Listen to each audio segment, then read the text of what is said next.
बाद में उत्तर दूंगा। पहले तो हम ईवीएम पे बात करना चाहते हैं। हम सब जगह लड़ाई हारे हैं। ईवीएम के 2013 से हम लड़ रहे, हारे हैं। अभी मैंने मोदी का वीडियो आपको सुनाया 2013 के पहले मोदी क्या बोल रहे हैं। अभी मैंने आपको मोदी का वीडियो सुनाया, लेकिन किसी ने सुना नहीं तो अभी भी सुना सकता हूँ कि वो ईवीएम के खिलाफ बोल रहे थे कि दुनिया में कहीं ईवीएम नहीं है और हम क्यों चलाते हैं इलेक्शन।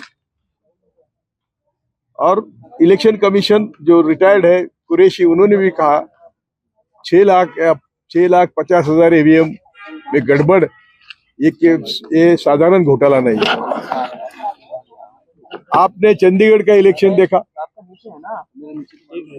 चंडीगढ़ मेयर के इलेक्शन में जो इतने ये लोग गड़बड़ करते हैं, और मोदी शाह का मैंने कई बार बोला कि जिंदगी में वो कभी सच बोले, ये कभी कोई प्रूव करेगा तो मैं, तो भी ईवीएम के बारे में जो वो बोलते थे आज वो बदल गए। तो मुझे लगता है कि ईवीएम में तो गड़बड़ घोटाला होता है, लेकिन इसके लिए रेमेडी क्या है हमारे पास? हमारे पास रेमेडी है जो कर्नाटक में हुआ, उनका एक मार्जिन होता है 3%, 4%, 5%, वो तय करते हैं। तो इस समय उनका जो अंदाज होगा वो हमको चुकाना होगा, उनको फंसाना होगा, हमारा मार्जिन ज्यादा बढ़ाई लेना होगा। और ये काम सिर्फ आप कर सकते हैं। आपको मालूम है सब बिक गए, एक भी संवैधानिक संस्था नहीं बची, ना मीडिया बचा। केवल हम सिविल मीडिया के ऊपर, आपके ऊपर भी गाज आने वाली है 2024 के बाद, अभी आई है लेकिन वो रोकी है। तो हमारा काम ये रहेगा कि हम लोगों को जितना हो सके वोटिंग को ले जाए, और जो मार्जिन है ईवीएम मैनेज करने का उसके पार वोटिंग हो जाए। दूसरी बात ऐसी है कि इसको अभी कुछ पुरावे आपको बाद में सबूत चाहिए तो मैं देता हूं, मेरे पास है कि ईवीएम कैसा मैनेज होता है, लेकिन उसमें जाने की जरूरत नहीं। लोगों को समझाना चाहिए कि ईवीएम से डरो मत, हम ईवीएम से भी जीत सकते हैं। और इसलिए दूसरी बात इलेक्टोरल बॉन्ड की बात है। अभी देखो इलेक्टोरल बॉन्ड के कई डेट्स आपको ध्यान में रखना चाहिए कि 2 नवंबर 23 को एससी ने बॉन्ड का जजमेंट पेंडिंग रखा, 2023 में 2 नवंबर को जजमेंट सुप्रीम कोर्ट ने पेंडिंग रखा। तो क्या हुआ, पेंडिंग पीरियड में 8,350 बॉन्ड्स का प्रिंटिंग हुआ। जब सुप्रीम कोर्ट का जजमेंट पेंडिंग था तो हाउ दे टेक ग्रांटेड संवैधानिक संस्थाएं। सुप्रीम कोर्ट का जजमेंट पेंडिंग है, सुप्रीम कोर्ट ने बोला कि ये गैर कानूनी है। जो 5 कानून उन्होंने उसकी अमेंडमेंट करी थी, सब कानून की जरूरत नहीं, लोगों को बोर होता है।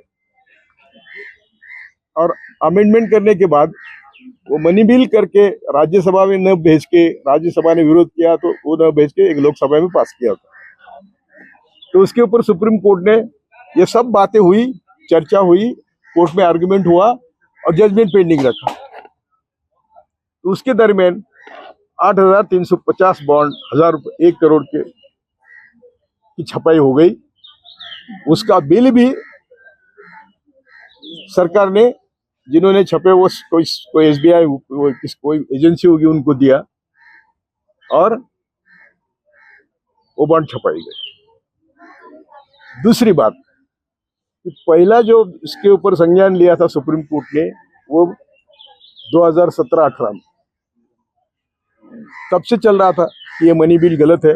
खुद चीफ जस्टिस नहीं थे, उन्होंने बोला कि मनी बिल जो पास हुआ ये गलत है, गैर कानूनी है। तो 23 नवंबर 2023 के पहले और 2017-18 के बाद का जो पैसा है बॉन्ड में आया, उसका अभी तक देश के सामने हिसाब नहीं। दो नवंबर 2023 के बाद का भी हिसाब अभी लगाना है, लेकिन उसके पहले 2017-18 से दो नवंबर 2023 तक का हिसाब अभी भी बाकी है, 19 से। तो इलेक्ट्रल बॉन्ड का घोटाला ये दुनिया में सबसे बड़ा घोटाला है, no parallel in the world. इतने पैसे का घोटाला किसी ने नहीं किया दुनिया में, इतना बड़ा घोटाला है, और वो सामने आने में और कई महीने लगेंगे। तो ये भी हमें आपके माध्यम से घर घर पहुंचाना है, ये किसी को डरते नहीं, ना सुप्रीम कोर्ट की परवाह है, ना जनता की परवाह है, ना कौन कहेगा प्रदेश के लोग क्या कहते हैं, इनको किसी की परवाह नहीं है। क्यों नहीं है? तो मैं पहले भी कहा कई बार, यहाँ स्टेट विद इन स्टेट काम करता है, समझ लीजिए। यहाँ जो मोदी शाह हम देखते हैं वो एक स्टेट है, और जो हमको दिखाई नहीं देता है, जिसका राहुल ने गलत इस्तेमाल किया था, शक्ति, जो शक्ति हमें मालूम नहीं वो शक्ति काम कर रहे हैं, उसको हम डीप स्टेट कहते हैं। डीप स्टेट का मतलब है हम जो मोदी शाह का कारोबार देखते हैं, कोर्ट देखते हैं, या जो हर दिन देखते हैं, उससे अलग तरह का स्टेट काम कर रहा है। और वो मैं 1976 से कह रहा हूं कि हमारे सभी दुखों की जड़ आरएसएस की जहरीली विचारधारा है। सभी की, हिंदू हो और बाकी जो हम सब जिनका प्रतिनिधित्व करते हैं, दलित हो, मुस्लिम हो, सबको ये डीप स्टेट रात दिन सताता है। मैंने कई बार उल्लेख भी किया, अभी भी मेरे पास डॉक्यूमेंट है, उनका लिखित है, तिलक, सावरकर और गोलवलकर, उनका लिखित है कि हम इस देश के मालिक हैं और आप सब लोग 2 जून के रोटी के अधिकारी है, लिखित है। तो मैंने कई बार दिखाया, लेकिन आज वो 10 साल के बाद वो दिखाने का मेरा प्रयास है कि here state within state काम कर रहा है, जो हम देख नहीं सकते, लेकिन सबसे दुश्मन वो हमारा, सही मायने में वो स्टेट विद इन स्टेट है। वो स्टेट विद इन स्टेट का जानकारी आप लोगों को, आपके माध्यम से मैं सभी भारतीयों को विनती करता हूं, ये समझ लीजिए कि जो आप देख रहे हैं वो नहीं, दूसरी एजेंसियां काम कर रही है। जिसको राहुल ने शक्तियां बताई थी, उसका मोदी ने गलत अर्थ उठा के हिंदू में लेडीज को कहा। अभी लेडीज के बारे में मोदी क्या कर रहे हैं हर दिन आप जानते हैं। तो तीसरी बात ऐसी है, ये सब पैसे कहाँ गए? इतने पैसे आए, गए कहाँ? ये तो सब क्विड प्रो क्रो है। तुम चंदा ले, हम पैसे देते, हम पैसे लेते, ये सब पैसे कहाँ गए? आप जो देश भर घूमेंगे तो सभी जगह बीजेपी के 5 स्टार ऑफिसेस बने। इलेक्शन को तो पैसा लगता है, लेकिन सभी जगह 5 स्टार होटल्स जैसे उनके ऑफिसेस बने हैं। यहाँ का तो 7 स्टार होटल है दिल्ली का।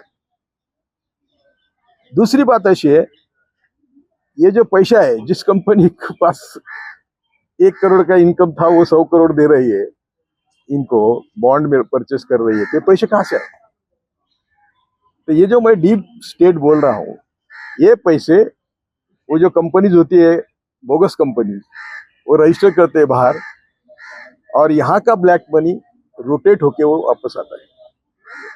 तो ये जो कंपनियों ने डोनेशन दिया, जिनके बैलेंस शीट में प्रॉफिट ही नहीं, लेकिन देते हैं, तो वो सब इन्होंने अपना काला धन व्हाइट करने के लिए किया है। सबसे महत्व की बात है PM care fund. PM care fund सबको मालूम है कि ये सबके खिसे में से सैलरी गई है, बाकी भी गया है, और वो पीएम केयर फंड आरटीआई के अंडर नहीं है। इनको तो आरटीआई की एलर्जी है, लेकिन वो ये बोलते हैं प्राइवेट फंड है, ये कैसा हो सकता है? पीएम है, डिफेंस मिनिस्टर है, होम मिनिस्टर है, उसके ट्रस्टी, तो ये प्राइवेट फंड हो ही नहीं सकता। लेकिन हम सब लोग बुरी तरह से बटे हुए हैं। हम सब मिलके अभी जो इंडिया का प्रयोग हो रहा है, मैं सबको उनको कांग्रेचुलेट करता हूँ। और कल भी मैं रैली में था, जो रैली हुई एक अच्छा संकेत गया है कि ठीक है, ये बोलते हैं कि इंडिया का है, इंडिया का है, तो इंडिया ने दिल्ली में दिखाया, बंबई में दिखाया, और राहुल अकेला बेचारा काम कर रहा है। राहुल के बारे में 2 मिनट 2 बातें मैं कहना चाहता हूँ। मेरा कांग्रेस से कोई ताल्लुक नहीं। मुझे कांग्रेस ने 8-10 दिन जेल में, 2-3 दिन पुलिस कस्टडी में रखा है, उसका रिकॉर्ड है। मैं पहले से आंदोलन जीवी हूँ। मैंने उम्र के 47 साल में जजशिप छोड़ के प्रतिज्ञा की थी कि मैं ना पुलिस को डरूंगा, ना जेल को डरूंगा, ना मरने को डरूंगा। तब से मैं आंदोलन कर रहा हूँ। जब से इन्होंने रामायण महाभारत दिखाना शुरू किया, तब से मैं आंदोलन कर रहा हूँ। और मेरे सब अम्बेडकरवादी दलित भाई, SC ST OBC को बोल रहा हूँ, ये बहुत बड़ा धोखा है। वर्ण व्यवस्था लाने की कोशिश है, और लाई अभी मनुस्मृति आई है अभी। तो ये मनुस्मृति आने के पहले से हम बोल रहे थे, वो आज सच हो गया। और मैं दावे के साथ कहता हूँ, 1976 से मैं RSS के खिलाफ बोल रहा हूँ, और जो भी मैंने कहा वो आज तक सच हुआ।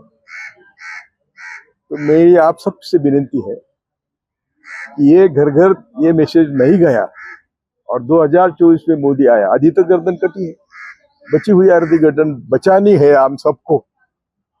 मैं आप सबको मेरे समझता हूँ, मुझे मालूम है कि हम सब लोग एक व्यवस्था से पीड़ित लोग हैं, और जो व्यवस्था से पीड़ित है उनको चीड़ आनी चाहिए। वो चीड़ आती नहीं। हर हमारा नेता पैसे के पीछे भाग रहा है, प्रत्यक्ष अप्रत्यक्ष मोदी को मदद कर रहा है, तो उनको भी हमें रोकना पड़ेगा। और ये रोकने का तरीका सिर्फ आप लोगों के पास है। तो मेरे ख्याल से इतना ठीक हो। आज आपको कोई सवाल है तो